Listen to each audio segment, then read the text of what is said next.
Погибают невинные люди, именно невинные люди, каждый день. Люди, которые попали под артиллерийский обстрел в Мариуполе, эти люди не участвовали в конфликте.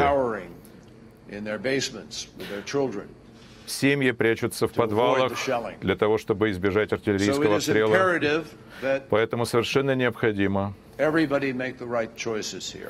чтобы каждый сделал правильный выбор.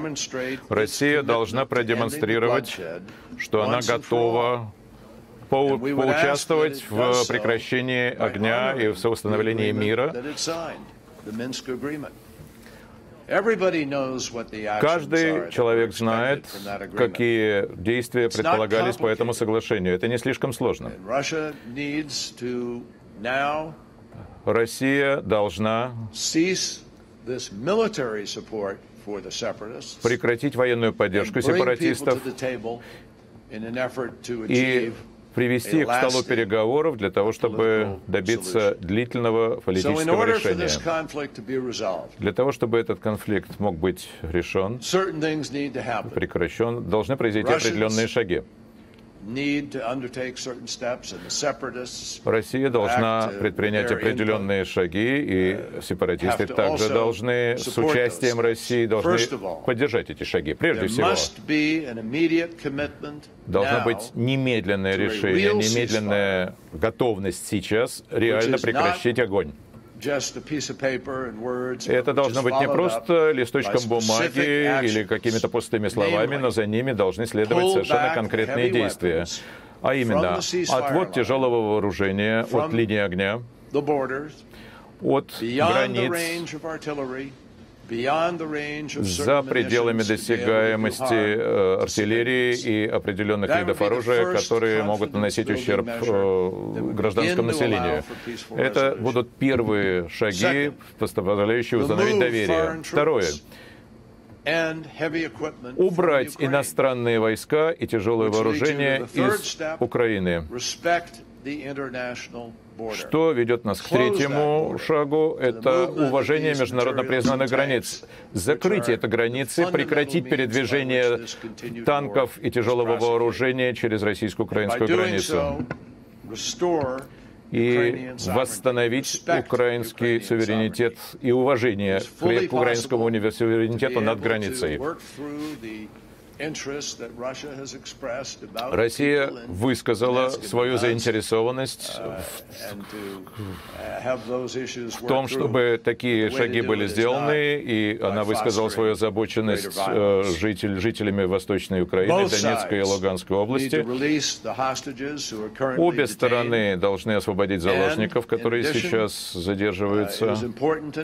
Кроме того, очень важно подчеркнуть, что президент Порошенко сегодня утром в нашем разговоре указал, что он остается приверженным поддерживать особый статус, закон об особом статусе двух областей, который предоставляет им больше экономические, муниципальные и политические права этим двум областям, региону Донбасса. Очень важно помнить, что он привержен реальным конституционным реформам. И он обязался провести новые, честные, открытые выборы в Донбассе.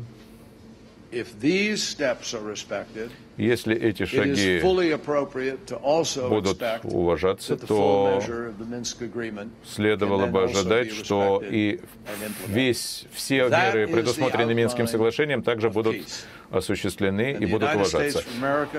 Таков мирный план. И Соединенные Штаты, президент Обама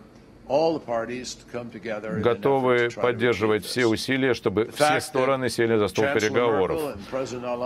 Канцлер Меркель и президент Олланд сегодня посещают Киев, сегодня приедут в Киев, и это подчеркивает то, что США, Франция, Германия и другие наши международные партнеры стоят плечом к плечу с Украиной и ждут от России предпринять надлежащие шаги, причем предпринять их безотлагательно. И именно это приведет к окончанию конфликта. Таков наш выбор. Народ Украины, президент Порошенко, Соединенные Штаты, европейские союзники, Франция. Мы уверены, что если дипломатию вновь наполнить смыслом, а не просто оставлять ее на листочках бумаги и пустыми словами, но если за этим последуют действия, тогда может наступить мир. Сейчас критический момент для этого региона, для этой страны и для перспектив мира.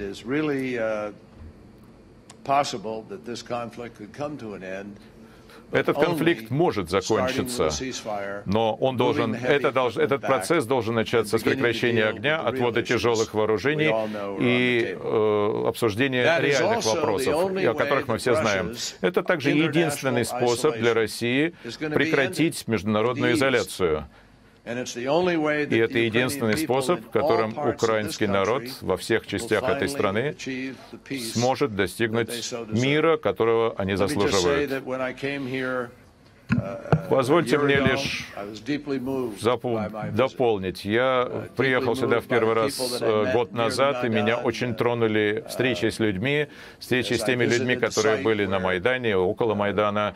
Я посещал это место, и я увидел такое... Я понимал о том, какое количество людей убиты на этом месте в решающий момент этой борьбы снайперами. Это меня очень глубоко впечатлило то, чего достиг народ Украины за этот год. Они провели выборы в очень сложных обстоятельствах. Они сумели передать мир. Они сумели достичь единства для того, чтобы закончить этот конфликт. И мы надеемся, что в ближайшие дни мы сможем найти дорогу вперед. Это была прямая трансляция